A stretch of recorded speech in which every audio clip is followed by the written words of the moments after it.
नमस्ते, हजुरहरूलाई स्वागत छ मेरो च्यानलमा। आज मैले अमलाको क्यान्डी पाउको रेसिपी लिएर आएको छु। यो क्यान्डी पाउ बनाउनलाई चाहिँ मैले अमलालाई चाहिँ उसिन्नुको लागि चाहिँ यो प्रेसरमा हाल्दै छु। मैले 2 सिटी लगाउन गइरहेको छु। हेर्नुस् त, मैले प्रेसरमा पनि राखिसकेँ। मैले चाहिँ अमला अघि नै ढोड राखेको थिएँ। अब यसमा पानी हालेर चाहिँ म चाहिँ 2 सिटी हाल्दै छु। मैले बसाल्दैछु, 2 सिटी लगाउँदैछु। हेर्नुहोस् त, यो पनि भयो। मैले 2 सिटी राखिसकेँ। अब निकाल्दैछु म। हेर्नुहोस् त, मैले 2 सिटी राखेर निकालिसकेँ। अब यसको भित्रको घेरा सबै निकाल्दैछु।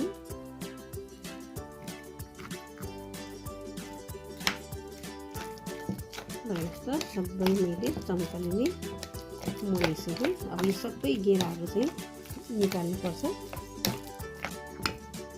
यसरी घेरा निकाल्नुपर्छ।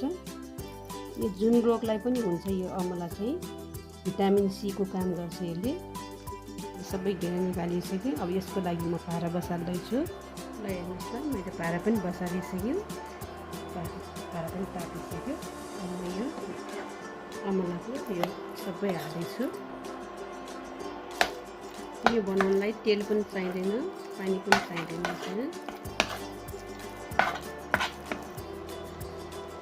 हेर्नुहोस् त, मैले आधी कचौरा गुण पनि हाल्दैछु। अब यसलाई चलाइदिनु होला। हेर्नुहोस् त, गुण पनि पग्लियो। अब यसमा चाहिँ मैले यो नुन 1 चम्चा, सेतो नुन, खुर्सानीको धुलो 1 चम्चा, हिङ आधी चम्चा, बिरे नुन 1 चम्चा हाल्दैछु। अब यसलाई मजाले चलाइदिनु होला।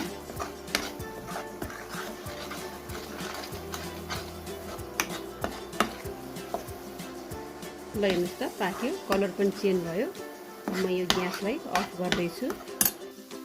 म एकछिन यसलाई चाहिँ चिसाउनलाई छोडिदिन्छु। हेर्नुहोस् त, यो चिसो भइसक्यो। अब यसलाई चाहिँ मैले यसरी थोरै थोरै लिएर यसरी गोलो बनाउनु होला। अनि यो पिसेको चिनीमा यसरी हालिदिनु होला।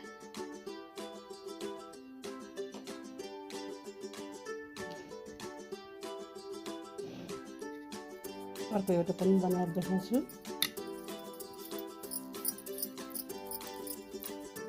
यसमा तेल पनि चाहिँदैन, पानी पनि चाहिँदैन। यसरी गोलो गर्नुहोस्। अनि यस्तो चिनी पिसेकोमा यसरी हालिदिनु होला। हेर्नुहोस् त, यस्तै गरेर हजुरहरूले यसरी नै बनाउनु होला। 5-6 दिनसम्म चाहिँ घाममा मजाले सुकाउनु होला। अनि चाहिँ हजुरहरूलाई चाहिँ मेरो भिडियो मन परेमा लाइक, कमेन्ट, सेयर, सब्सक्राइब गर्नु नभुल्नु होला।